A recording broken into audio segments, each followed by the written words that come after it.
Good evening, everybody. I am Love Coach Scott Katamas, and this is Straight Talk. And we're changing our name, by the way. We'll tell you a little bit about that. We're very excited. But it is our final few episodes of Straight Talk before we start with our new title next year.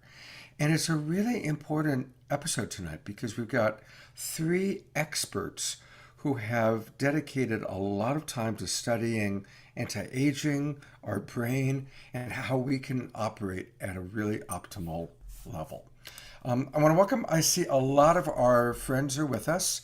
Wow, great. A lot of our regular friends are with us and some new friends. So please let us know where you're from. So pop into the Zoom room, your geographic location. And of course, Eleanor Joy, one of our regulars from Vancouver Island, British Columbia. Welcome, Eleanor Joy. We're also going to take a lot of questions tonight. We are going to start with just some of the essential wisdom that I want to make sure that they share with us.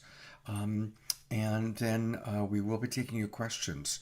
So put your questions in the chat box, or you can also, we have a little Q&A. You'll notice in the chat you can click Q&A and you can put your questions there. That's a little bit easier for Trish and I to track, but we are definitely going to get to some of your questions tonight. And tonight it's three remarkable people, but before we meet our doctors and our scientists, I just want to give a moment to my teaching partner, Trish, whom I love very much, and I'm very glad you're with us, Trish. Welcome. Welcome to Friday night Straight Talk, and I'm really excited to get into conversation with these really beautiful humans. I have lots of brain questions, like lots.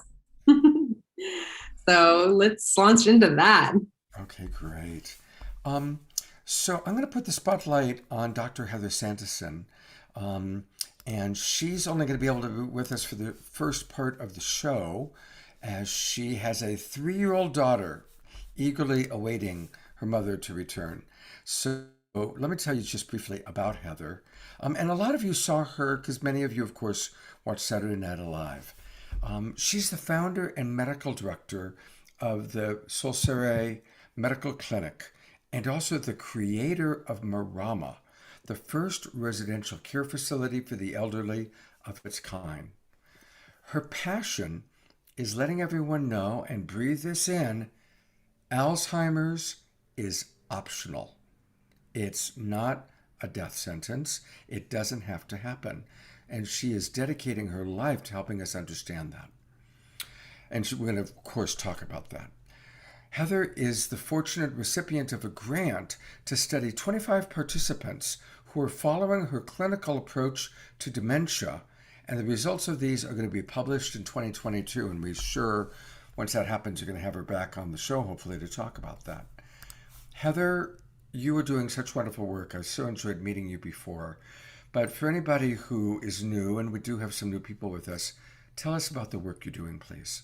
Yeah, thanks so much, Scott. So it's just such a privilege to be here and to get to work with the people I do. Really, my patients are such an inspiration. Just this week, we had a patient who, after 3 months, she had dedicated, really, she's the one dedicating her life to this, right? She had changed her diet. She committed to more exercise. She was managing her stressors in a different way. She was taking lots of supplements, including the one that we're going to talk about tonight, Qualia Mind. And she, the list is long. She was checking her ketones, making sure she was getting into ketosis, which we know is a great diet for the brain. And in 3 months, her MoCA score, which is a way that we get some information about what's going on in your brain and how well it's working, especially when people are starting to experience cognitive decline, her MoCA score had gone up by 3 points in 3 months. What we typically expect for people who just go through, do what their neurologist tells them, which is essentially nothing, or they take Aricept or Namenda, the classic drugs that are given for cognitive impairment, they typically have 3 points of decline over the course of 12 months. So she got 3 points of improvement in 3 months. This is miraculous. And we're seeing this happen all the time in our clinic. And what we know is that it doesn't work for the people who don't do it.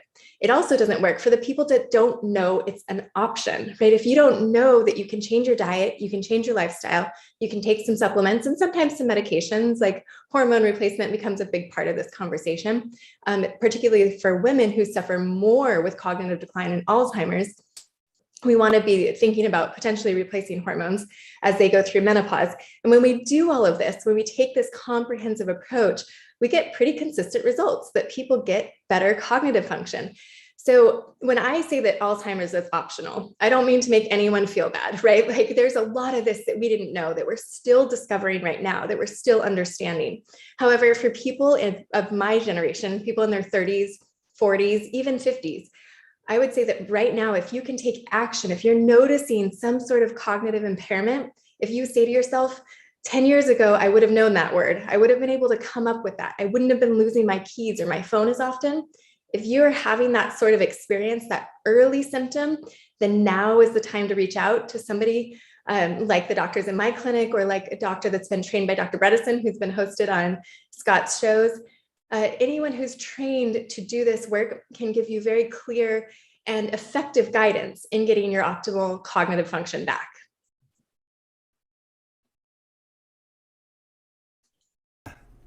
So for someone like myself, because you talked about, 40s and 50s, I'm 65. I, thank God, am using Mind, and we're going to talk about that, I'm sure, in a moment. And I've been using it for a little over, I think, a year. When did you first send it to me, James? About a year ago, I think. It's probably been a couple of years now A with couple of years COVID. now. Yeah. And I use it like I'm supposed to. I take it 4 or 5 days a week, and then a couple of days off. I'm doing pretty well. I have amazing memory of my client sessions. It's amazing. My clients say, "Oh my God, you remember things that we forget." But I am struggling with names, especially names of actors or musicians. I had trouble remembering Anthony Hopkins' name recently. And I'm picturing him and I'm picturing the movies, and I can't get his name in my brain. What is that? And is that something that I can reverse either by continuing to take Mind or changing my diet? So mine is definitely going to be helpful. Another thing that I tell people to do, most people don't want to hear it. In fact, I don't want to hear it, is if you're struggling with something, like if numbers feel intimidating or names feel intimidating, or like the place where you're struggling, lean into that. That's the place where you need more support. And things like CNS vital signs or Brain HQ, these are both, they have online platforms where you can go in and you can take tests. And those tests that you can also do the brain games, and then you can track the change over time. So we use this with our study participants and our patients and the residents who live at Marama. We get them engaged in these online games, and then we can see, okay, is it executive function, or is it spatial awareness sometimes is what the challenge is for somebody else, or is it math, is it complex systems, is it they basically put them into all of these different categories. I'm not remembering exactly what they're called at the moment. I need to go back and do mine. But we can basically get more granular information about what parts of the brain or what types of thinking you're struggling with. And then what do? The prescription is to do more of that. Wherever you're struggling, do more of that. Mm-hmm. So I would challenge you to kind of play games in your brain with names. The other thing that we know, there's a woman, her name's Sarah McEwen. She was at the Pacific Brain Science Center, and she recently left to start a business of her own called Genius Gyms. And if you go to geniusgyms.com, they're beta testing this really neat app. What she found in her research was that if you are exercising your brain at the same time that you are exercising. So if you're working your body and you're working your mind at the same time, you basically get exponential benefits in terms of your cognitive function. So the idea here would be, like, you don't want to do the last couple miles of a marathon where you're totally burnt out, right? But you would want to start exercising.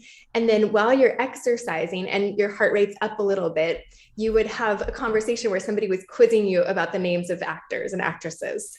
And that would then get you that benefit. Okay. I'm going to go to a question from our audience, and then we're going to go to Trish. John Carter writes, this is not a question so much, but John writes, I I could care less about the names of actors, movies, or any trivia.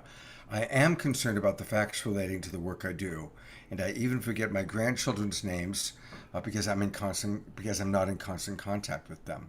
So thank you, John. Yes, I feel a little embarrassed that it's my concern is not remembering Anthony Hopkins. There is a question from Ken who writes, can you address folks in their early 70s who definitely feel the difference? So yeah, we see patients, into their 90s, and we have seen miraculous recovery. They're actually at Marama. I opened Marama March of 2020. So we literally opened our doors the week before I opened a nursing home the week before the world shut down. And in that, we were kind of going back and forth with a caregiver for a woman in New York who had a MoCA of 0. This meant she was nonverbal. She really didn't have any of her faculties. And I was concerned about bringing her on because I just didn't have that much confidence that we could really help her. Well, she moved in about a year later, in January of 2021. She moved in almost a year ago now. And in this past year, she has started reading name tags. She spells her own name. If you ask her name, she'll spell her name. She she'll use very coherent, appropriate sentences. She is very thin and tends to run cold. So I rubbed her arm the other day. She said, "Oh, that feels so good." Her whole experience of the world, like, she's not going back to work. Don't get me wrong, but her whole experience of the world, when she first came to us, she would shake people's arms because she couldn't express herself. She couldn't tell us she was hot or cold or hungry or needed to use the bathroom. Now she can express herself. She can tell us what's going on.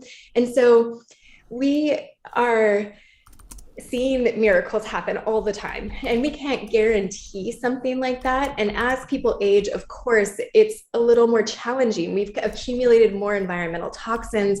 We've accumulated more stressors. It's just a bigger challenge to reverse the disease process the more it has progressed. However, my message is there's still hope. I will never tell anyone after what I've seen with this resident that there isn't hope for them, right? We're willing to try. And the other thing is, it's so much easier to prevent than to reverse. We need to prove that we can reverse it so that we can inspire people to do the work, to make the effort, to change their diet, start exercising or keep exercising, prioritize sleep, all of the things that we know that help to support brain health. It helps to motivate people when we can say, look, you can do it. You can reverse this disease, because prevention is just so much harder to prove and takes much longer. So for people in their 70s, it's not worth giving up. Don't give up hope. And if you're 60, 50, 40, start now. Thank you for that, Heather. I have some questions. So I've got multiple questions, and I'm just gonna and give it to you. Go for it. I've had a lot of trauma in my life, a lot.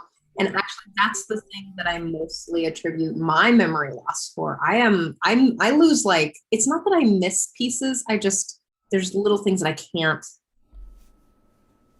grasp it a lot. And what I've noticed is that in my generation, we're the serious generation who literally grew up with screens and computers, like computer screens and things. And so I think those things are connected. But for a mid-millennial, what would you advise for healthcare and brain care, and how can we, other than staying, exercising, and taking my herbal supplements, but also just brain juice? Yeah, such a good question. First, I want to address the trauma component. So one thing that we know, right, this is the whole argument, torture doesn't work, because when we're under stress, we can't remember. So high levels of cortisol it helps us maybe get out of being chased by a bear, but it doesn't help us recall things. We need to be in a relaxed state. Many of us have probably experienced this. This is stage fright, right? You can't remember anything that you're supposed to say or do when you're under so much stress. And so the more that we can manage our stressors, the better, of course. And we all have stress. So it's not so much about, can we get rid of, can we eliminate them all? But it's more about our processing of them, how we create peace in our lives. Included in that conversation is kind of the conversation around early childhood trauma.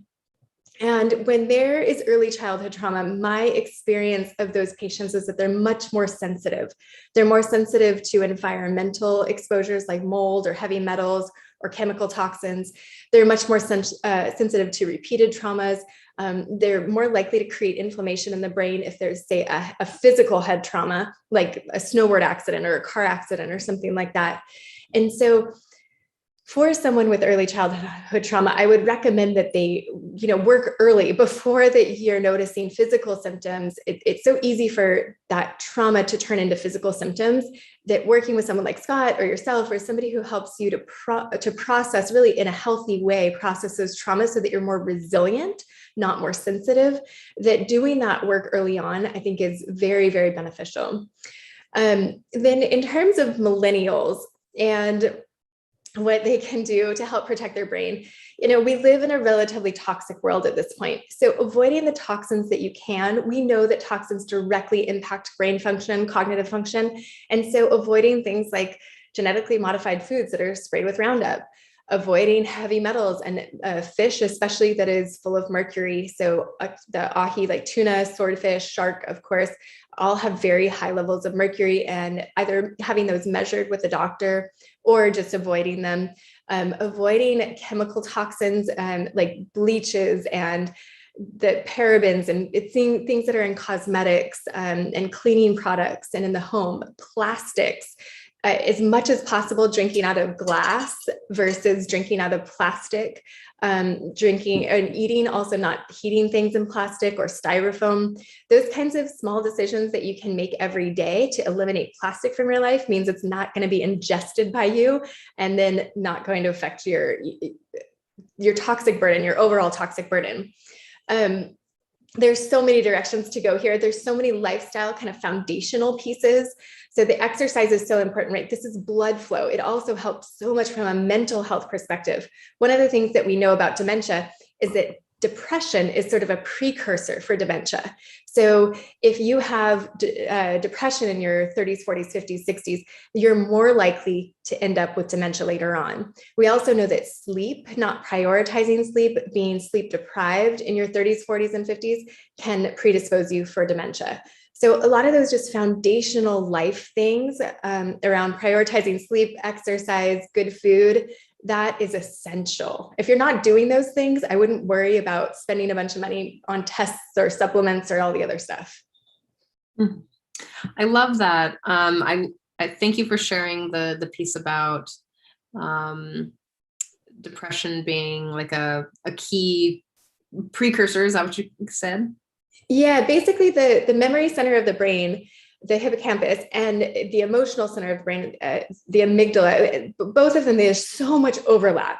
And so it's very often that dementia and depression come together, not just because you can't remember, but because the chemistry of those parts of the brain, and Greg, please speak to this, you can probably have more scientific you can point more to the science, where I can see the people, like what I see in my mind is the people who come in and share their stories. And then of course there's science that backs this up, but when you have these long periods of depression, that really sets people up for dementia. The other thing is anxiety. So the anti-anxiety medications, the benzodiazepines, those are also connected to talking about, or to dementia later on in life, especially after decades of use. Really, the things like Xanax and Ambien, they're really only meant to be used very sparingly. Like I encourage patients to keep their use to under 4 times per month, and years of prolonged use of benzodiazepines can lead to cognitive decline. That was my next question. Thank you for answering that.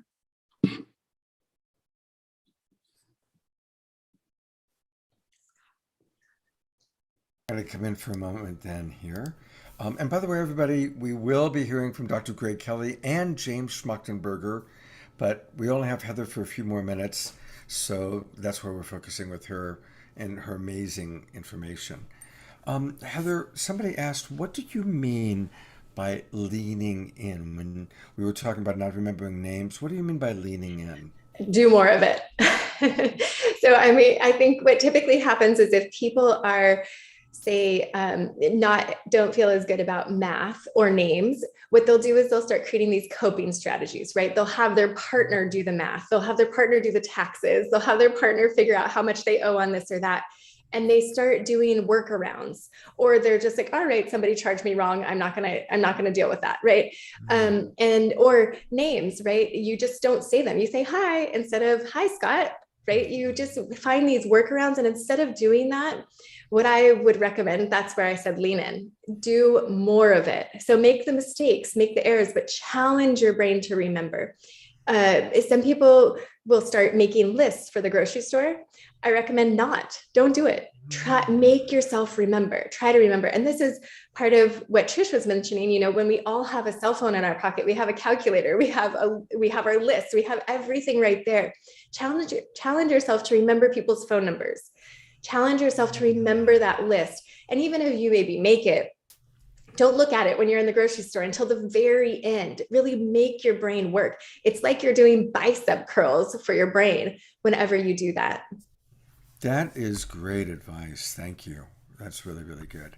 Okay, Heather, I want to take a look at a couple of your websites, and then I'm going to bring on Greg briefly because I want to have you and Greg answer a question together. But tell us about this beautiful place.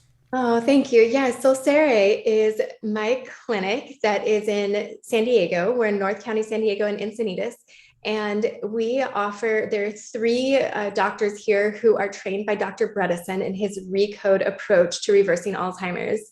That what you're showing there is thank you. Yeah. So that's me. Have been trained by Dr. Bredesen. Dr. Naylor has not. She sees more kiddos, and she definitely helps kids with their cognitive function and with anxiety and depression and things that come up with kiddos. Dr. Semby has been trained by Dr. Bredesen as well. She's RECODE certified. And my partner here in the clinic. And then Dr. Valencia Porter, she actually used to be at the Chopra Center for about 12 years. She's RECODE certified. And when the Chopra Center left San Diego, she joined us. We feel very grateful to have her here. She's wonderful. And then this is our lovely, adorable, wonderful staff, Catherine. Catherine actually helps all of our study participants. And Julie is our vampire who draws everyone's blood and processes it. So we have just this wonderful, lovely, lovely team. I'm so grateful for them. And we primarily focus on mold and dementia, but we've got 4 doctors, and most things we can help with if you're looking for a functional medicine integrative approach. Great. So we will put, is it best for people to call your clinic and schedule an appointment? Yep. Yeah. They'll talk to Jamie, who's our new patient coordinator. Great. And then tell us about your kind of passion project, Marama. Yeah, Marama. So Marama, the word is a Maori word, the indigenous language of New Zealand, and it means moonlight and wisdom. And the way I see what we do at Marama is that we're that light guiding our residents towards that dawn of awakening. So that darkness of losing their memory, really losing themselves. Our caregivers and our activities coordinators, everyone there is in support of our residents doing everything they need to do all day long. They wake up and we take care of their supplements and medications. We feed them an organic ketogenic diet. And then all of their activities throughout the day are about just enhancing brain function. We've got red light therapies and saunas, contrast oxygen therapy, lots of engagement, social engagement, as well as engagement in terms of, like we were talking about, leaning into the things, the Brain HQ and the CNS vital signs and other things that help to really challenge the brain. That's what we do all day long there. And where's it located? Located in Vista, and we're expanding. We're going to expand this current facility. Right now we're full, but we're getting a wait list going. So if you or one of your loved ones has interest, you're welcome to contact us and get on that wait list. but we're hoping to expand here in Southern California. And then the question we get most often is, why isn't there one in my neighborhood? So the goal is to make sure that this kind of care is available to more people throughout the country. So is this kind of a conscious assisted living facility, or do people come in for short periods of time to get better? Yeah, a little bit of both. So definitely what we would prefer is that people come earlier on in the disease process and they come and they learn. We have a chef who teaches cooking lessons. We send people home with a cookbook of what they can cook at home, and also support them in transitioning back so that they can recreate kind of this Marama experience at home. If we're early on in the process, then we can do that. If we're later on in the process, then some people have elected to stay long term, because not only do you get the cognitive benefits, most people have less of a fall risk because they're just physically stronger. They're spending more time getting exercise. They're not just parked in front of a TV, eating cake and cookies and ice cream and pasta and cereal all day. They're having a brain healthy diet. And so they have better mood, they get off medications, their blood pressure is better, their diabetes resolves, and they're not as worried about falling. So some people are able to move home and live more independently. Other people just we love them and we want them to stay, and they love us and they want to stay. And so that's fine too. Beautiful. Trish. Okay, here's a kind of a personal question, not for me.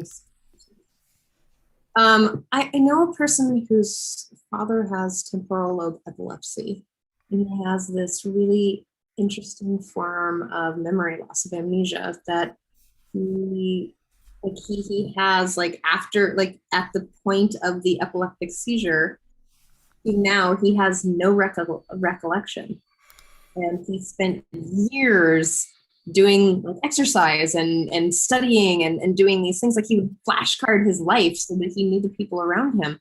And at this point, it's been years, like, I think it was about, maybe he was my age now, and he's kind of like, I just don't care. He just doesn't care. And I'm wondering what would be helpful for him. Yeah, that's a good question. I'm not an expert in epilepsy and the sort of that realm of disorders.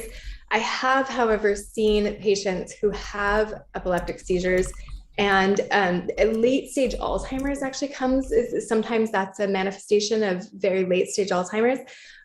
However, one of the things I've seen work best for epileptic amnesia is getting the epilepsy under control, right? So taking those medications, even though sometimes they have side effects, my clinical experience has been when people find the right dose of the right medication, their memory does get better. Now, sometimes those patients, now not all, but stressful events trigger the epileptic seizures. So making sure that they kind of have a sense of what their triggers are and they're not pushing too hard, and then getting that additional support, right? So of course, with any sort of complex chronic issue, with any sort of brain degenerative disease, what we want to do is reduce.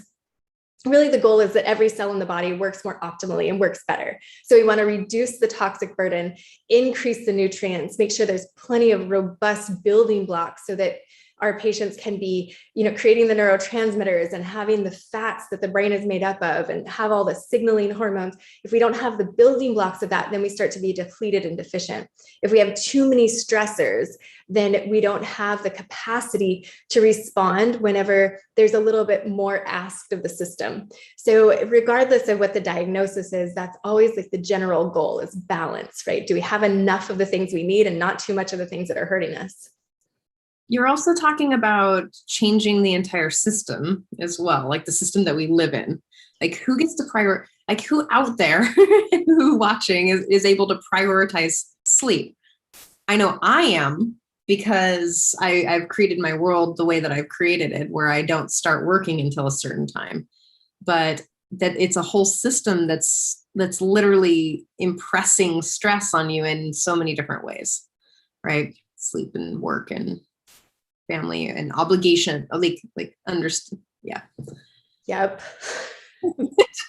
Sorry, that was just like a rant. No, I think Daniel's the one to ask about that, right? Systemic change. I'm just doing what I can here. Well, that's where I'm at. So don't worry. Like, You guys tell me, and I'm gonna go out in the world and do that work. Thank you. Heather, before you leave, I have one last request, and that is for you to introduce Dr. Greg Kelly, because I don't know him, so I really can't give a great introduction, but you can. Would you be willing to do that? I would be honored. Oh, I love Greg. So every time I get the opportunity to talk to Greg, I learn so much. And sometimes it's just like 15 minutes, or I'm dropping something off at his house and I just get this incredible download of like all of the best and the latest in the science around whatever he's dug into. He wrote a book called Shapeshift, which is wonderful. I haven't finished the entire thing, but I've read a lot of it and learned so much from it as well. It's definitely worth a read. He's introduced me to mentors of mine who I rely heavily on in my clinical practice. He's a wealth of information and just one of the kindest, sweetest souls I've ever encountered. So this is Dr. Greg Kelly. What a lovely intro. Thank you so much, Heather. Heather, It's such a privilege. We'll let you get to your daughter. Thank you so much for spending time with us. And I certainly hope you'll be back with us again soon. Same. Thank you. Thank you. Okay, and we'll put your contact information in the Zoom room. Thanks so much, Scott. Good night. Hey, Greg. Well, thank you for, first of all, being patient and waiting for a little bit there. Welcome.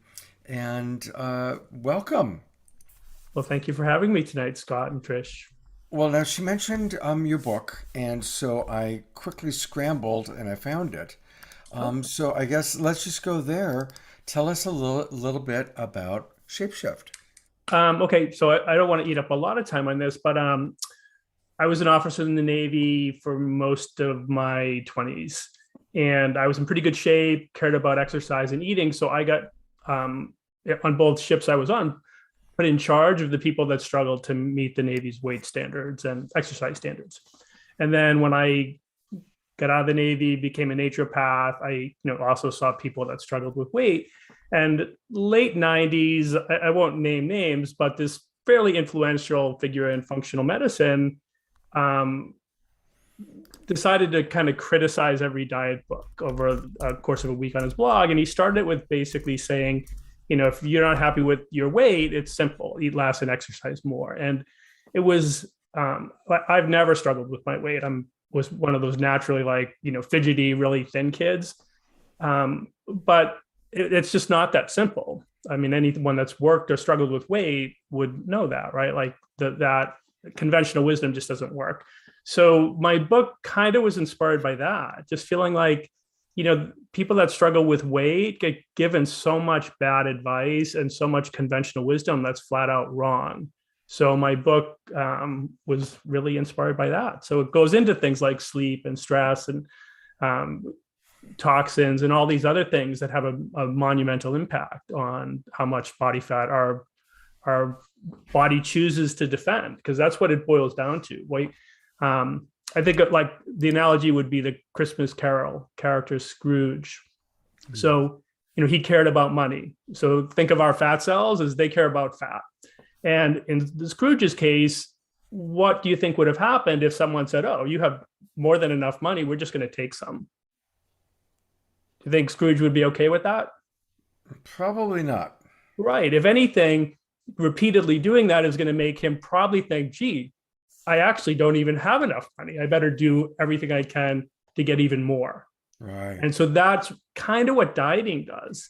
Dieting, especially if someone's really successful at it, teaches that Scrooge-like thing that's already holding on to fat that, geez, I might have been wrong about this. I might need even more than I used to think I needed. So that's why people go up and down and up and down. Yeah. So Neurohacker Collective, we have our founder and CEO, James, here with us tonight as well, was really founded in large part on bringing kind of a model of health called complexity science, or of science called complexity science or complex system science, to address problems. And one of the things in complex systems is this idea of networks. And so think of like an individual ant is a pretty stupid organism. I mean, it can survive, but it's not going to really, do smart things by our standards. But a colony of ants is incredibly smart. Yeah. They'll solve all kinds of real world problems an individual ant would not be able to. So when you network things together, there's this intelligence that emerges, right? That's a complex system science idea. And fat cells would be an example, right? Like an individual fat cell is not particularly bright. It would figure out and solve the diet, or the dieting thing would be able to overwhelm that. But you'd network, the millions and millions of fat cells in our bodies together and forget about it, right? You're not taking on an individual ant, you're taking on the colony. So that's a really fascinating analogy. That really works for me. Right. And so then the immune system is another example of network intelligence, and then our brain and nervous system, right? Neurons would be like the individual agents, like the ants of our nervous system. And so, my book really was trying to teach people a bit about complex system science with the backdrop of weight and, strategies they then could use to try to improve theirs. But it's not about trying to take Scrooge's money away. It's trying to convince Scrooge he doesn't need to have so much money. Mm-hmm. Well, you mentioned our dear friend James Schmachtenberger, and so I'm adding James here. Welcome, James. Thank you also for your patience in watching. And James is someone who's been a friend of mine for many, many years, and I've had the good fortune to watch him be very successful with multiple businesses. But talk about a passion project. Neurohacker Collective is James's, along with his brother Daniel, and these amazing doctors and scientists they brought in. So, James, maybe riffing on what we just learned from Greg, tell us a little bit about the very fact that you call it the Neurohacker Collective and how your formulations work in such a unique way. Yeah, absolutely. Well, I guess first, thanks for having me again. It's delightful to be here. And yeah, I think, what Greg was sharing, with Neurohacker, what we've done really uniquely is we've taken complex system science and applied it to the study of human physiology, which, to the best of my knowledge, is something that others aren't doing, though we hope that as we work to popularize that, it becomes more common in medicine, because as you really dive into the study of healthcare, what becomes very evident is that most of medicine as it exists today is operating off of a pretty reductionist model. It's trying to take very complex disorders and reduce them to the smallest number of factors and then find a single intervention that will address that. And that's just not how physiology works. Like, that works beautifully for acute traumas, right? You get into a car accident, you break a bone, modern medicine is phenomenal for that. But what we find is modern medicine actually doesn't have the ability to cure or really meaningfully treat any kind of complex disorders.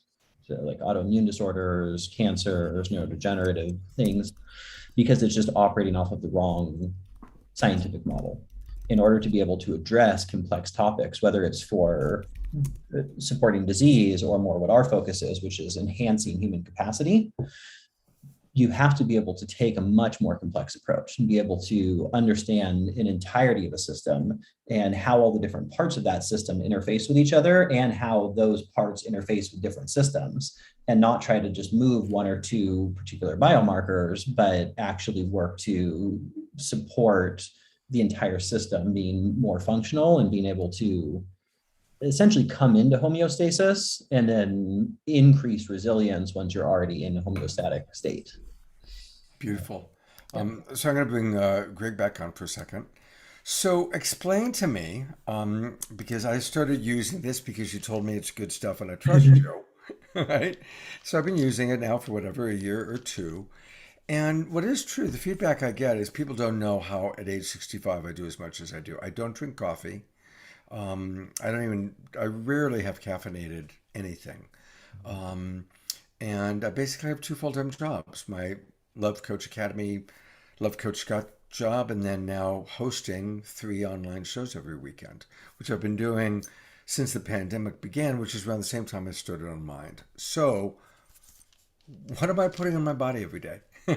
Tell me about this, and why does it work? So I want to maybe give just some basic understandings about the brain, but for the audience, I think of the brain's job, one is making sure we're safe and we survive, right? So that's what it evolved to do. And to be able to do that, a huge part of what it does is predicting. So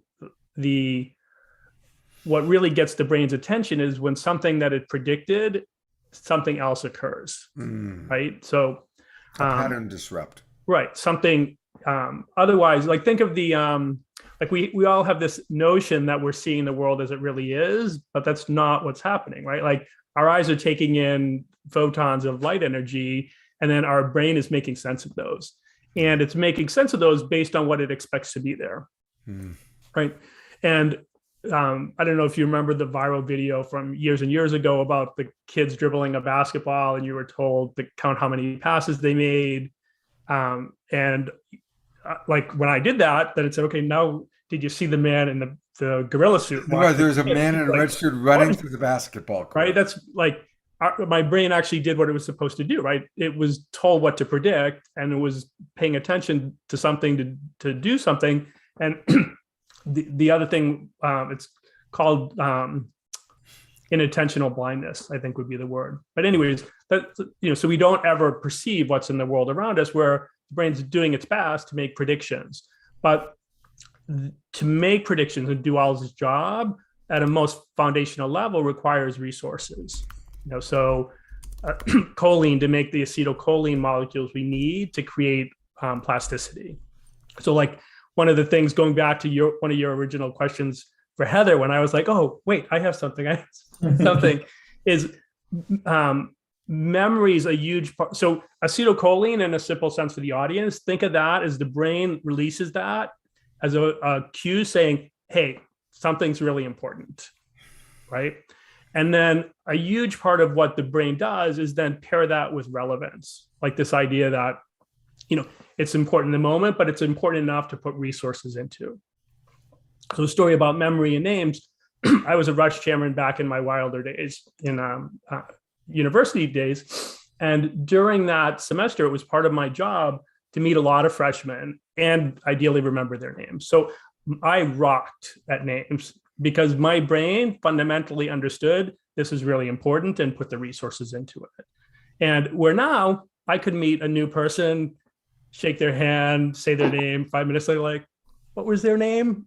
I've just met so many people in my life, many of them that pass through. My brain, I don't think, and I think fairly realizes like it's not important to put a lot into this, right? So a huge part, if we want to get better at something, is convincing the brain it's relevant. And so that's kind of, so like the 10,000 hour rule that you hear about once in a while, 10,000 hours without convincing the brain it's relevant is just 10,000 hours of doing something, right? So that's where terms like focus come in sometimes, right? It's that pairing of like an activity with convincing the brain it's relevant.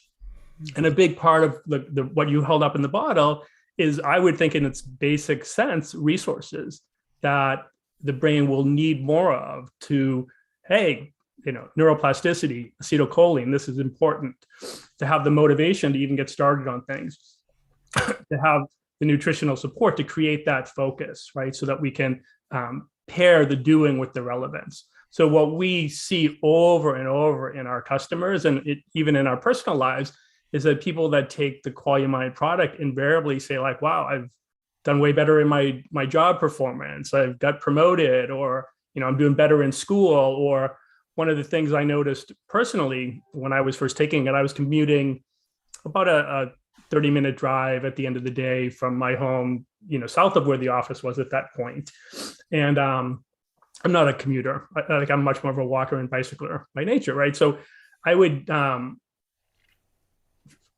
think within about 4 to 6 weeks of taking Quality Mind, notice that, wow, I have way more tolerance for traffic and for people, like not being the most gracious drivers on the road. And for then, still having juice to go out and do trivia with my friends at a loud bar than I would have. So to me, that's what like a good nootropic stack like Quality Mind does. It gives you more resources to be your best self more of the time. And particularly later in the day, when we've already used up a lot of the mental energy we might have had early in the day from sleep refreshing our brain. So I'm glad to see some questions are coming in. And from Dia, she asks, Dr. Greg, why do you use calcium carbonate for your beautiful qualia? I was told decades ago by naturopath Dr. Sheldon Deal that form of calcium is deleterious to our bodies, especially the reproductive system and organs. Please educate me. So the calcium carbonate you'll see under other ingredients. So those are things to make the manufacturing of the capsules possible. So there's trace amounts of that in the product, and it's used almost what you'd think of as an anti-caking agent. Like some of these ingredients, it's hard to get them to flow through a manufacturing machine to be made into capsules. So I would agree on what that doctor told her. If you were taking, 500 milligrams up to 2 grams of calcium carbonate, there's better calciums, but we're talking here like, a couple milligrams at most, and often not even that. We only give we put those on the label so that the manufacturer can use those if needed, but quite often they don't need much, if any. Great. Hopefully that answers your question. Yeah, thank you. I'm going to bring James back on then. Sure. So, and Trish is still with us. So we'll be hearing more from Trish. So I've got an interesting question for both you guys, and maybe you'll lead it back to how this was put together. I was working with a client today who had a pretty similar problem that many of the clients I work with, which was reoccurring negative thoughts getting in the way of a new life. Very specifically, he has a wonderful new relationship. She's very loving. She's very emotionally intelligent. She's very healthy. And it's really the first time in his life that he's only had 2 big relationships in his life before, and they were both with women that were not so healthy and didn't treat him very well. Now he's with somebody who treats him beautifully, loves him, is wiser, more mature. But the negative memories are coming in more than ever before. Now, one thing that I often tell my clients is that the brain, because it is wired for survival, tends to remember painful encounters. My understanding is 5 to 30 times greater than pleasurable encounters. So we have to reinforce and do affirmations. Does taking Qualia Mind help us with the reprogramming of our brain, with changing the neural pathways? And I would imagine so, because it's the Neuro Hacker Collective. So we haven't talked about this before. I'm guessing there's a connection there. And if so, then I can really help sell this to my clients. Tell me about what your response is to that. Do you want to start there, Greg, and then I'll jump in? Yeah. So like one of the foundational things about the brain is it uses a lot of energy. So kind of the general like numbers you'll see quoted is the brain's about 2% of our body weight, but uses about 20% of our energy. So a lot of what the brain is trying to do is to conserve energy, right? And so I'll ask a question, and Scott, you let me know what you think the answer is. So if we had someone that was a master, say pianist, right, had done 10,000 hours, virtuoso, versus someone that's just learning the piano, which one of those people, when they're playing the piano, is going to need a lot more brain energy? Well, the new one. Right. When we're trying to do something new or learning something new, there's a huge amount of energy, and what we would see on a brain scan would be circulation to those parts of the brain that are engaged. So one of the things that bottle you held up was designed to do is make the brain have better resources to make more energy, right? So in my, the reason I brought this in is changing anything, changing our behaviors, habits, the way we think about something. That's more akin to the person trying to learn the piano than you already being a master at, loving harmonious thoughts in a certain area. Or so when we're trying to accomplish something new, something that's strenuous, my most simple story is the brain needs a lot more resources. And that's, you really just held up brain resources in a bottle. Beautiful. Yeah, that's a really good answer. Yeah, I mean, I think from sort of a physiological perspective, I think Greg mostly answered that. one piece that I would add, though, from more of a psychological perspective, is that anytime we have some kind of intense emotion or recurring thought, like the propensity is to want to move away from it or to avoid it. And there are times where that's the appropriate thing, but oftentimes what's occurring is that there is some sense of wisdom in what's happening, and the brain is actually trying to teach you or protect you. And where there's that kind of recurring, especially painful thoughts and challenges, you want to allow yourself to dive into it and look at, what is this actually trying to teach you? What are, and not just looking at it at face value, but assuming that your sort of underlying psyche is there for your protection and for your benefit. What are the things that it's trying to highlight in your awareness that can move you in a different direction, so that your life and your circumstances are actually changed and recurring thoughts no longer need to occur? So I like to take those kinds of opportunities and use them as sort of a guidepost for what to look at a deeper perspective internally. And then if you pair that with having the right chemistry and the right brain support, then it just becomes that much easier, right? When the brain's actually working functionally and it has the ability to produce the amount of energy that it needs and produce the kinds of neurotransmitters it needs, it's just inherently easier to move through virtually anything. And tell us a little bit more then about what the construction of this. He's mentioned, I love the analogy, but the ants, it's a brilliant analogy, because we all know a colony of ants is remarkable. So how are you using the colonization of the product of what's in here to create a unique formulation? So we could spend a lot of time on that, but the brain, Heather mentioned regions of the brains, like, the amygdala, the hippocampus, but the kind of the newer way of thinking of the brains is more that it's network based, right? So that you have the attentional network and the default mode network, and we could name a bunch of networks, and so those connect different regions of the brain together. So maybe a way of thinking of the brain would be, some parts of the brains would almost be like hub airports, like a Dallas or Chicago O'Hare, that have a lot of traffic that goes through there. And then others are much smaller, like regional airports, right? There's not much traffic.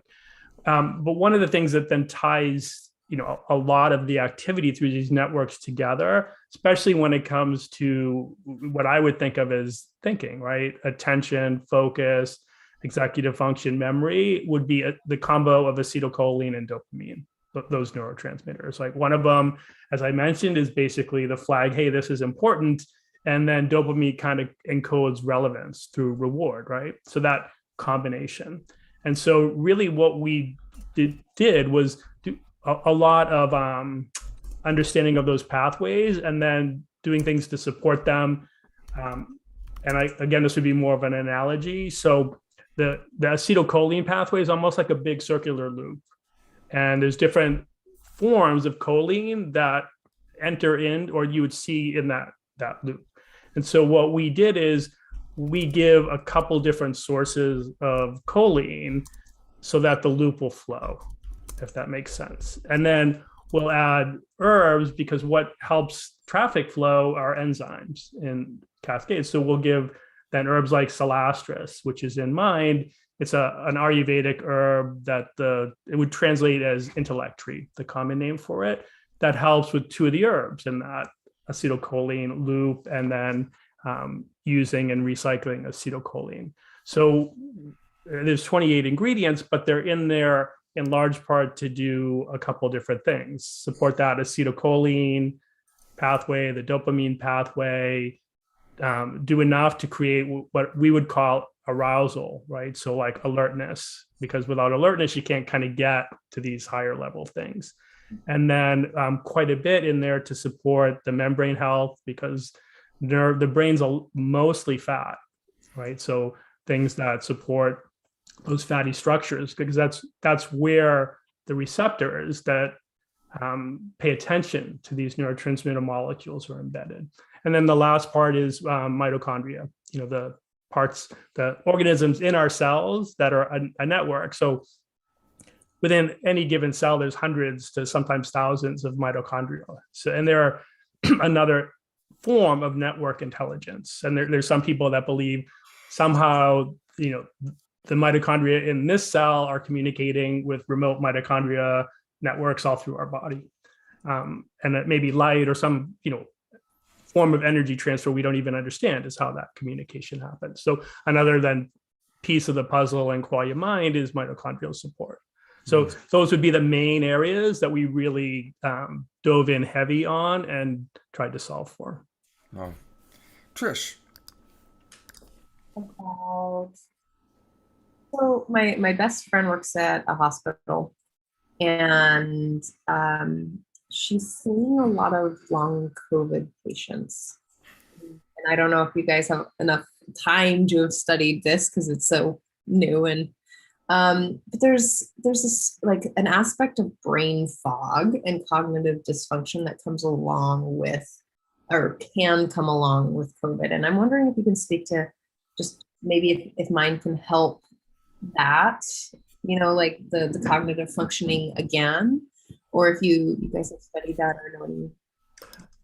So I don't have any personal experience with our product and that long COVID brain fog, but brain fog can be caused by lots of things, and in other situations, mind has been really useful for people that I know.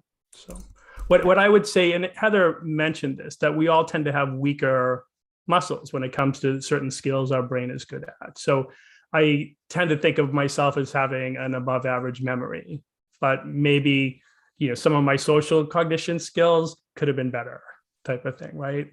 I have a friend I've known since, early school that he would say his memory is horrible. So when I take mind, I don't notice anything with my memory, but when he takes it, it's night and day for his memory. But I feel like then I'm a much more tolerant, better version of myself around other people when I take it. So what I've observed and what we tend to get feedback is that often mind helps different people in different ways, depending on where the biggest need in their brain happens to be. Right. So, and then for there's in the kind of the nootropic community, there's this idea that your mileage may vary, essentially meaning that because something works for Greg doesn't mean it's going to work the same way for Trish or even work at all for Trish. And so we just really recommend people self-experiment, run the experiment, take something, whether it's our product or something else for their brain, long enough to give it a fair shake. And part of the reason that we have a lot of confidence that our product helps, the majority of people. So we offer a money back guarantee for the people that it doesn't, in this case, maybe help with what they were trying to accomplish. The questions are flying in. So I will get to everybody's questions as quickly as I can. Steve asks, will the supplements help clear biofilm and plaque in the brain? So I'm not aware of any evidence that we would have that I could say yes to that. So I don't know, but I know a lot of the cleanup for the brain happens at night during sleep. It's called the glymphatic system. And it basically, if you think about it in a simple sense, we've got a daytime physiology and a nighttime physiology. And a lot of the detox, repair, healing happens at night. So the Qualia Mind is much more geared to be a day product, a start of your day. So it's not really designed for that reparative. Our Qualia Night would be much more something designed to support those nighttime functions. And I do happen to have a bottle of that right here. James, you want to say something about it while I hold up the Qualia Night? Yeah, I was just going to add one thing to what Greg was sharing, which is, when we designed the product, we weren't specifically trying to address biofilm or plaque in the brain. But the nature of how we do product development, like I was starting to say earlier, is there's a very heavy focus on being able to bring systems into homeostasis and then be able to allow them to stay there. And typically, with most types of disease states, what's occurring is there's some type of imbalance. And the symptomology that is being experienced is the result of something being out of balance. And so by the nature of trying to bring systems into homeostasis, i.e. balance, it gives the body more capacity for self-regeneration. So though it's not an area that we're specifically focused on, what I've seen in my own personal experience is the number of things that people benefit around when taking some of these products is pretty remarkable, even if it's not something that we specifically oriented for, just because of the fact that baseline functionality is increased. And when the body is in a healthier state, its capacity to heal is pretty extraordinary. We've got a couple questions from John Carter. The first one probably was for Heather, but you might be able to respond. He was wondering if biofield healing is part of the treatment program. And then the other question is, he says, I'm confused about the content of Qualia Mind. It says serving size 7 vegetarian capsules, servings per container 22, 28-day supply. How many pills altogether? So we can definitely answer this second. I can't speak to Heather's like the totality of the protocol she has, but she it's very integrated. She's on the leading edge of doing lots of different modalities to support the people she's working with. So if someone in the country is exploring something for the brain, it's a safe bet that Heather is aware of it and using it or figuring out whether it's worth using. In terms of the dosing of qualia, so one of the truisms about complex systems is they're really smart, and they're really it's actually the term's usually complex adaptive systems for living organisms, because what they're especially good at doing is learning and adapting to things. So with nootropics, adaptogens, like herbal adaptogens, it would be very common that natural practitioners would say, don't do this, like as an example, ashwagandha every day for a year, pulse it, do it, take a vacation from it. The same with, people that are smart with coffee, right? They'll take almost a week. I guess a good analogy maybe for your audience would be exercise, right? So if you just, okay, I'm going to lift weights, and you just do the same exercise every day, and don't build in like a deep training week or like breaks, very quickly you stop gaining from the exercise. And if you're not careful, the exercise, you may actually backslide. So we believe that same is true for a lot of nutrients, many more than most people think. So our recommendation for Qualia Mind is it's 5 days on, 2 days off. The recommended dose is 7 capsules a day, though many people would take less than that. They may feel like they get all the support they need at 4 capsules. So the bottle, when it says a 28-day supply, that's assuming someone's taking 7 capsules a day, 5 days on, 4 times a month. Mm-hmm. Okay, great. Just to add real quickly to that, in general, that's how I think supplements should be taken. Now there are exceptions to that. Obviously, if you're treating for something specific, or there are certain supplements that are things that are just kind of regularly part of our diet. But as a general rule, anytime you're taking something potent, you want to have breaks from it so that you don't start to adapt to it or build tolerance. And it's just something that most companies don't really discuss. And I mean, there's a couple reasons why that makes sense, right? You want to try to keep instructions as simple as possible when you're giving them to large numbers of people. Right? We're willing to spend a lot more effort on education than some companies are. And then also from a profit perspective, the more of your thing that someone is taking, the better for the business. So generally there's this orientation towards just, if it's good for you, take it all the time. But it's actually sort of contrary to the science. The science essentially says for most forms of supplements, you're going to have an ideal scenario by taking them relatively consistently, but having enough breaks that you don't build up tolerance. Gigi, I'll get to your question in a moment, but here's one from O'Flaherty. He or she writes, I'm a retired caregiver who worked for years with dementia residents. I now live with a girlfriend and her 86-year-old mother. They are both on some antidepressant medications. Is there a problem interacting if they were to begin taking this product that you're offering?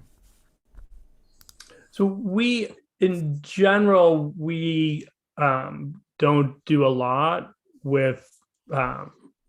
We've been primarily a high performance company, so the biohacker space. So we don't have what I would say like robust data on taking any of our products with medications. Mm-hmm. So there, in my mind, if it was a patient I was working with and they were on a medication, what I would do is start with the lowest dose possible. Let's, instead of jumping in the deep end of the pool and taking 7, let's start with 1. Let's do 5 days. Let's see how you do, and then everything's good. Then all right, the next week let's take 2. Right. So again, getting back to that idea of your mileage may vary. Like we're very strong believers of like everything's an experiment of 1. Right. Yeah. So any recommendation I could make wouldn't even necessarily, be right for that person. So for things when there's any doubt, I just think the most prudent thing is to do as low potency as possible and as gradual as possible. Okay. Kind of along those lines, Gigi writes, I never took all 7 capsules. It was too strong. She does ask, is Qualia safe to take with blood thinners, heart medications, Lipitor, etc.? Is there any document about contraindications with drugs? I would like to get my mom on this for her dementia, but when I took it, I did have nosebleeds. It seems to thin the blood. There's a lot of like there's nothing in it that would be a strong-ish blood thinner, but things like ginkgo, they're going to have some mild anticoagulation effect, in part like in basically a pretty healthy way. But yes, when you start to get into drugs and our product, it's I think that's when you really need a practitioner like Heather to give good guidance. I think it would almost be irresponsible for us to make any hard recommendations, in a setting like this. Right. I can add a little bit there. So, I mean, generally, with all the supplements we're designing, we're trying to make them as broadly safe as possible. And we do take contraindications into effect. And, we can't take every possible contraindication into effect, or combinations of contraindications, right? So there is definitely a relevance with any supplements that people are taking to, speak to a healthcare practitioner and actually make sure that they work. But to support in that process, one of the things that we do that I haven't seen a lot of other companies in the space do is we actually put together a safety data sheet on each of our products. And so as we're going through the development process, we're looking at all the sort of known literature around contraindications, either in terms of diseases or medications. And if there are any, then that we're able to find, then we'll identify them there. And so those documents can be helpful when going over something with your practitioner. And we don't publish those on the website because they're pretty hyper technical, but if you reach out to support, we have those available on all the products. Great. Thank you. Mary wanted to know who formulated the Qualia products, who chose the ingredients. Was it just Dr. Greg, or were there others involved? Oh, yes, question. So for Qualia Mind, it was very much Daniel Schmachtenberger was very involved, and he's been very involved in several of our other products. But I would say we have a model of decision maker, consultant, advisor. So when it comes to choosing the final ingredients, I'm the decision maker. And we try to it's the idea of the collective, right? We try to make sure that we have some, smart consultants and advisors. Great. Yeah, I mean, we go way deeper into research than is standard within the space. We have 4 full-time researchers, including Greg, that are part of the team. And then in addition to that, we have about 35 or 40 medical advisors that are part of our team that each have very deep specialties in their areas. So it's our core team who does kind of all the fundamental research and formulation, but then that's part of where this idea of the collective comes in. Is, our aim was always to create the very best products that could exist within the categories that we were touching, and that meant that we were going to invest heavily within the company, but we also wanted to make sure we had access to the very best specialists. And so it's really this collaborative effort where, what our competency is largely is the ability to synthesize information. And so we're not doing a lot of the fundamental research on individual ingredients as much as we're taking that from all the experts who have done it and then synthesizing it into a finished product. And like Greg said, he's the one who's doing the final decisions on what goes in, but it's based on consultation of a lot of people and probably literally thousands of hours that goes into each product that we develop. Quite a little ant colony you got going there.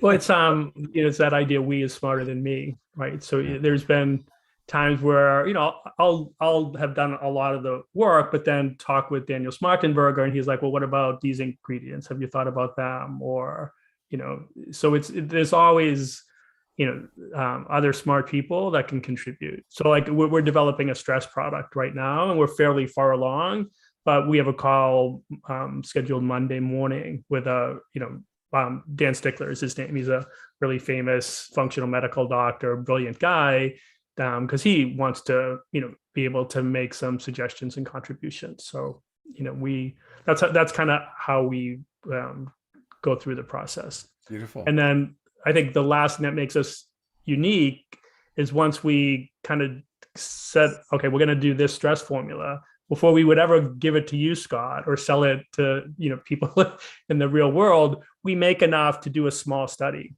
and we will do a real world and figure out, does it actually do what we were hoping it would do. So with Night that you held up, that final version was like version 5, right? Like we did quite a few small tests till we got to a point of saying, okay, this small test worked well, and then did a bigger test that proved it out. Beautiful. So tell us a little bit about Night. I've just received it, to be very honest. So I've been using Mind for a long time. I've been using Immune, but Night just arrived, so I can't share yet about it. But tell us a little bit about this product. Yeah. So, sleep issues are, ubiquitous, and I think have, if anything, just gotten worse with the stress that's people have been under over the last 2 years. But I think like most people, when they think of taking a supplement for sleep, it's like, oh, well, I want to go to bed a half hour from now, I'll take these herbs or melatonin. And really, I didn't I guess stepping back, traditional Chinese medicine wouldn't approach sleep like that. They would typically give, an individualized group of herbs for someone that they would take maybe 2 or 3 times a day. And so the way I think of it is what I mentioned earlier. We have a daytime physiology, and sunrise is what sets that. It's the big environmental cue, eating to a degree as well. And then we have an evening physiology. And the evening physiology should be almost the flip side of the coin. Instead of alerting dopamine, acetylcholine, it should be, GABA and adenosine and these other things that allow our brain to toggle into a rest and restore mode. So what Night was designed to do is take this around dinner, 3 to 4 hours before you're going to bed, and almost the way Qualia Mind would work to get your brain, ready to start the day. Qualia Night is intended to get your brain ready to start the evening. And then the side effect of that for many of our users is they get better quality sleep. I'm going to take it right now since it's around that time. We've got a couple more questions that have come in. Suzanne writes, I have excess alpha and beta frequency in my brain causing OCD. Would your product help? And thank you, Suzanne. That's a very, beautiful and vulnerable question to ask. So thank you for that. I honestly don't have a great answer to that. I haven't ever worked with someone with that with our product. So I don't, I like to say I don't know when I don't know. And this would be one of those times. No, thank James, you. do you have any experience? Not really in a formal sense. I mean, I've definitely seen, I don't know, probably a dozen people or so at this point that have fairly strong OCD type propensities who have benefited significantly, but it's not something that we've specifically researched for. So again, I think it would go back more to what I was saying earlier, just in terms of, though that's not the specific intent, anytime you're bringing the brain into more balance, it's generally going to have more capacity to heal itself, and more capacity to adapt to and support if there's something that is off, right? If somebody does have OCD or ADD or anything, the ability to compensate for that in progressively healthier ways. Ken is asking, are there main ingredients that you consider primary? Say bromelain, or, and I don't know how to pronounce this, quercetin. Quercetin. Quercetin. So the way I think of it, so I think of there being like 6 main cognitive, like groups of cognitive skills. So we would call those cognitive domains. So I mentioned earlier, attention would be one. So in attention, you have terms like focus and processing speed. You have executive function, which would be your working memory. So kind of think of your ability to hold a phone number in your head while you're dialing a phone, right? Like having something in memory while you're using it. Our ability to change our mind or take on someone else's, viewpoint. That's cognitive flexibility. That would be another executive function. And so executive function is the grouping of all these higher level skills that, in a general sense, to succeed in a lot of jobs, like an executive, you would need to do well. Then you have memory. So the ability to store things and retrieve them. You also have language skills, which it's completely own thing. And then social cognition, which is that, empathy as an example, but theory of mind, there's a few other things that go in that bucket. And then the last one is visual processing speed, or visual processing. So kind of spatial awareness, catching things, throwing things, everything that goes on. And so when I think of like, is there like, a main ingredient, it's like a main ingredient for what? If it's like for the focus bucket, so yeah, there's like, the coffee berry extract, and there's theanine, and there's, the cholines, really important for that bucket. If it's for, learning and memory, then yeah, well, that's cilastris and ginkgo and bacopa. So it really just, there are collections or groups, or we would say stacks of ingredients that are put in there to do different jobs and support different like aspects of thinking. Right. One other thing I'll add to that, because we get this question a lot, right? Is there a primary ingredient? And the answer essentially is no, because to Greg's point, we're not doing a thing, right? We're, with any product, we're generally trying to do a whole series of things. And so there are certain ingredients that are more or less focused on those particular mechanisms. But then it's also not just about the individual ingredients. It involves the synergy amongst the ingredients. And this is an area that we spend a lot of time studying that isn't a common area of study, though really should be, because depending on which ingredients you're working with, as you put certain ones together, they can enhance the efficacy of each other. Or what's also common is that they compete for the same absorption pathway, right? So you might take 2 or 3 different things that all absorb in a similar fashion. And essentially what happens is you're just getting really expensive urine, right? Because your body's not actually able to absorb it. So when we're formulating, we're looking at the mechanisms associated with each individual ingredient, but then we're also studying the synergistic effects of how those come together and where can we maximize efficacy and where can we steer away from any places where the synergistic effects are actually counter to one another. All right. Well, I have put a link into the chat box, and somebody did ask, why are these products so expensive? Is it a multi-level marketing company? And no, it is not a multi-level marketing company. I will be transparent. Saturday Night Alive has become an affiliate, and so we do get a commission on products that are ordered through you seeing this on the show. If you use the promo code SNA, Saturday Night Alive, you get an extra 15% off. And that's also how they can track that you came through us. So that's a win-win for you. It's a win for you. It's a win for us. So, and right off the bat, you get 50% off. And then you put in our code and you get another 15% off to get started. So, you go to that link that I just sent you, put in your email address, and that'll take you to their site, and then you can, decide where to go. So right off the bat, you're getting a nice discount. I have already subscribed. Let me in. Let me in. How can I get there? You can hit the checkbox in the upper right. It'll upper right. Got it. Okay, there we go.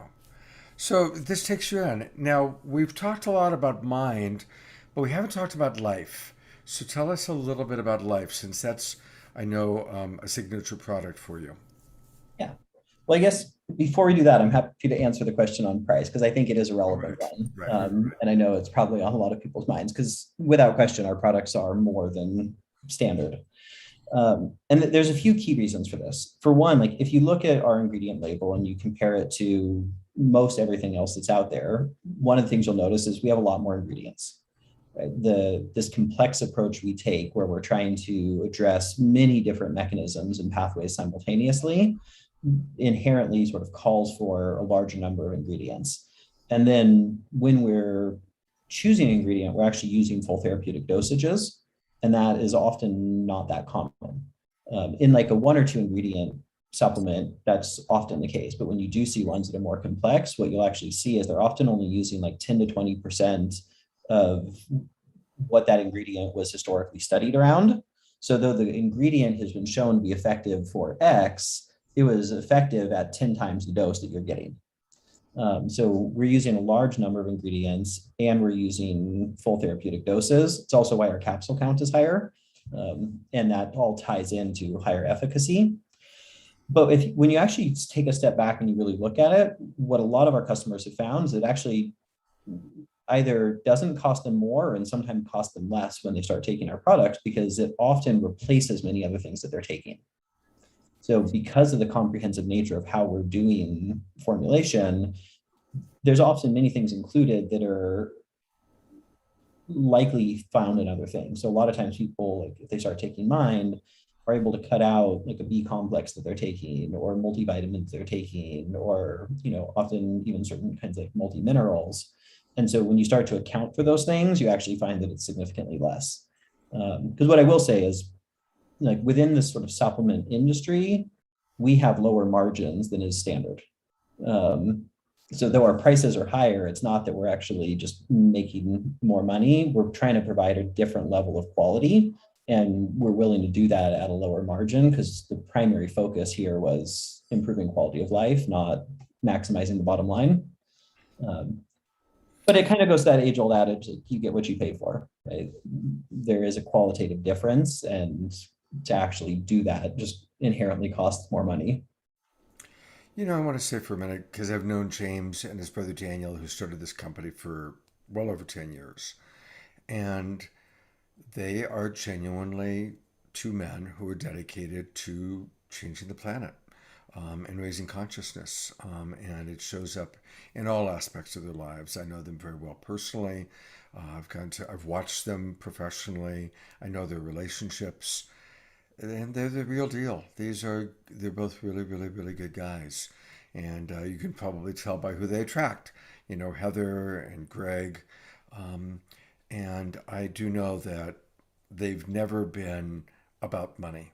They've both always been about raising consciousness in the different fields that they work in. And they're both absolutely brilliant. They're 2 of the most extraordinarily intelligent men that I've ever known. But the remarkable thing about James and his brother Daniel is that they're that smart, and they're totally in their heart. It's most people that smart rely on their brains, because that's their currency. But James and Daniel are always heart-based as well as incredibly brilliant, and that's why they've been my friends for years, because you guys all know me by now. I'm a heart guy. I'm a compassion guy. In fact, James gave a TED talk on empathy, which on one of these shows we should show at least excerpts of that. But I just want to, check it out. Like the guy who's here because of the company he's created that makes these products, when he did a TED talk, it was on empathy. So very well, like their products, they are very well balanced human beings. Thank you, Scott. That's very kind. Well, it's true. It's true. Um, Dia writes, your products, and then we'll get back to the webpage, but she writes, your products represent quantum energetic innate forces working in our magical human design that we are now blossoming into. I do not have enough words for my appreciation. This is good. I was raised in the 40s, 50s, and 60s by a naturopathic chiropractic father who also had a value for osteopathy until the profession went with the AMA. So, wow, thank you. And O'Flaherty writes, thank you for all of this and for your contribution to our better health. Beautiful. Thank you, Dia. Thank you, O'Flaherty. I hope I'm pronouncing your name properly. Let's go. We're wrapping up. Tell us a little bit about quality of life, because we haven't talked about that. Yeah. So quality of life is our longevity focused product, and again, very complex product, a lot of ingredients, but we essentially identified the 5 primary pathways that are associated with aging, and then built a formula to be able to have meaningful increases in each of those pathways. And essentially what we're actually doing here is improving health at the cellular level. Right. So one of the core pathways that we're working on is what's known as NAD. NAD is a molecule that is sort of the primary energy source for cells. And as people age, they start to produce progressively less and less of it, and has a very close tie-in with the aging process. Right? But by being able to increase the amount of NAD that the body's producing, and then something that we're doing relatively uniquely is essentially closing the salvage pathway. So where oftentimes as people have more NAD, they'll sort of dump it, we're allowing it to be fully utilized. But what that's doing is it's improving health at the most fundamental level, which is the cell. So that in turn then translates essentially to better health across all systems and towards reducing the effects of aging and being able to support more in the way of longevity. And then, Greg, I don't know if you want to hop in and give any more detail, but that's kind of the high level on what we're doing with life.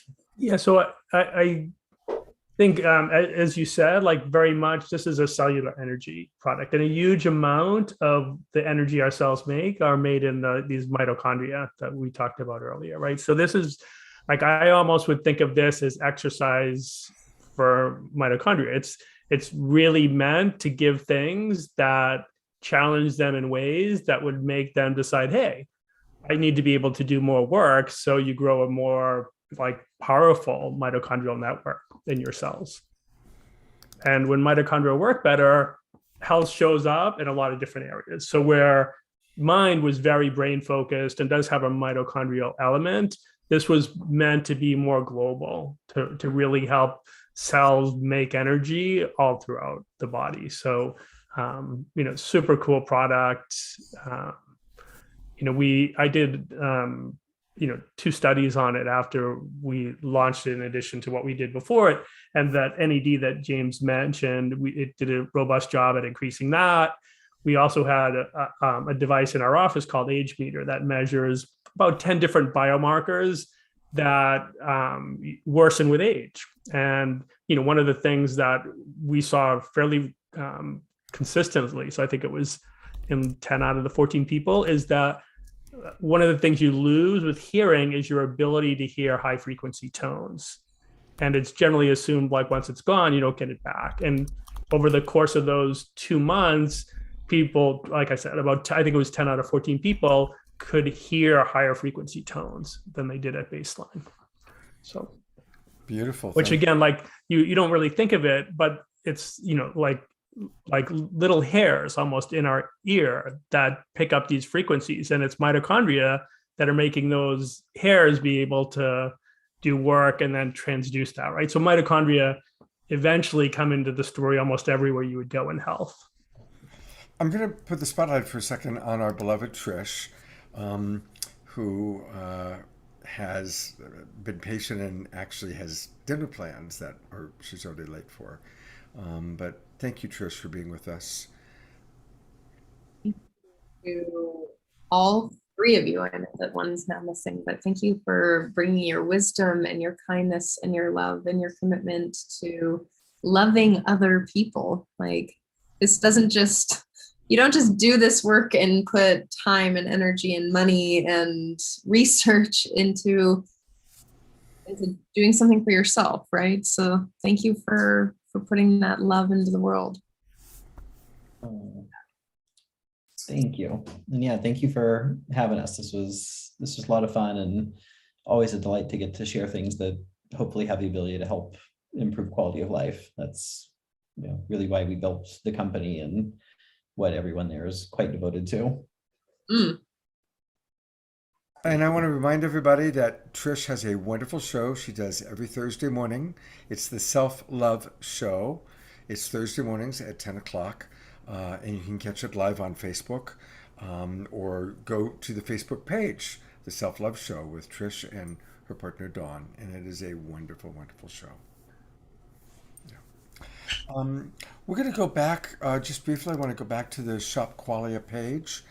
And again, just point out, if you guys have missed it, how if you bundle these three products we talked about, life, mind, and night, they all go together really well in the body.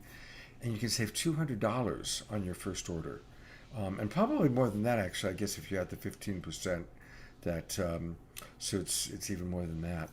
So it's a great, let's see, $169, another 15% off of that. So for about $150, you can get all three bottles and get started on it. And one thing I know is that they have a total 30-day money-back guarantee, no questions asked, no Okay. issues. Anything you want to say about that, James? I was just saying it's actually 100 days. 100 days. Wow. Wow. Wow.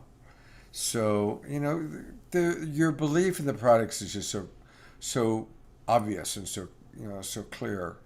Something that James mentioned kind of in passing, but he talked about how committed his company is to education.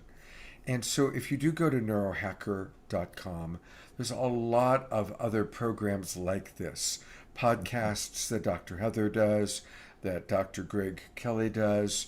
There's a lot of really wonderful wisdom and information that you can get. So I really want to acknowledge all the work you do in educating people, including taking Friday night to be with us.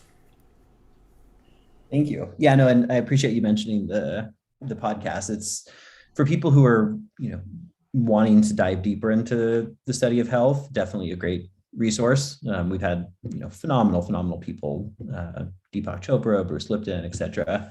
And we actually have sort of two arms to our podcast. One that's focused on health and medicine.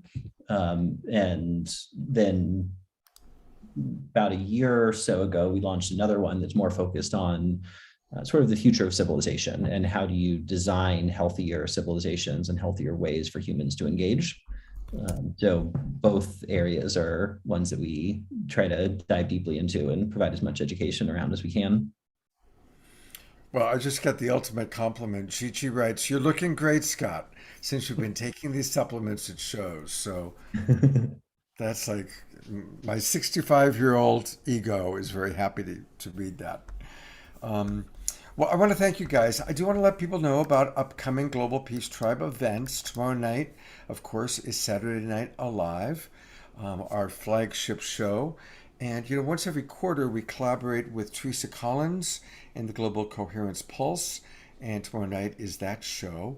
And we're also collaborating with Jim Garrison, and he has an organization called Humanity Rising that does great work. So we've got Ben Bowler from World Unity Week and some wonderful musicians. I'm bringing back Honey of the Heart, who are two of my favorite musicians that we have on the show. So that's going to be this Saturday night, so please do join us for that. And then on my Sacred Sunday show, I meet people like we met tonight, and I love having them where I can go deep. And A couple weeks ago, you met Reverend Deborah Moldau. She's the director of the Evolutionary Leaders Circle. She's a really amazing woman who has had a really fascinating life. And she's going to be my guest this Sunday, and that's Sunday at 10 o'clock. Then the last show I want to let everybody know about is going to be this show, Straight Talk, next week. And we're going to be tackling, boy, talk about straight talk. It's going to be a very straight talk kind of show. I, as a coach, am so sad to see how many friendships, even marriages, are breaking up over different belief systems. And obviously, it's not just red versus blue, but it's vax versus anti-vax. And there is so much contradictory information and so many people breaking up friendships over different strategies to handle our circumstances. So we're going to talk about this next week, not with the intention of taking one side or another, but rather how can we maintain our relationships? How can we honor our personal integrity? Because the people I know that really believe in getting vaxxed, most of them are very strong about it. And the people that are very anti-vax are very strong about it. So how can we talk about these differences where we don't fall into blaming, shaming, or judging of each other? And so I've invited three other real leaders in our world. Bruce Lyon, I'm sure, James, you know Bruce. Michelle Anderson and Larissa Stowe. And all of these people have radio shows, television shows, podcasts. They're workshop leaders. They're well respected. Frankly, between the five of us, including Trish and myself, two of us are vaxxed, three aren't. And we all respect each other.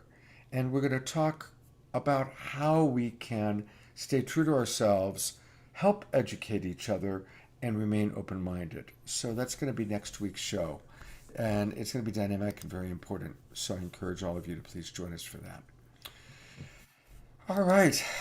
Well, thanks again, gentlemen, for giving so much to our world and so much tonight to Straight Talk. I also want to thank everybody for joining us in the Zoom room. And most of all, I want to thank those of you who watch.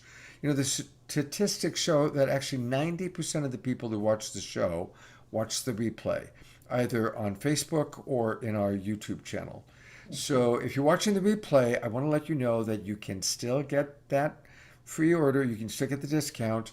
Go to neurohacker.com and place that first order and then use the promo code of SNA, Saturday Night Alive.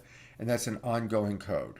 So even if you're watching this a week from now, 2 weeks from now, 5 years from now, it should still be working.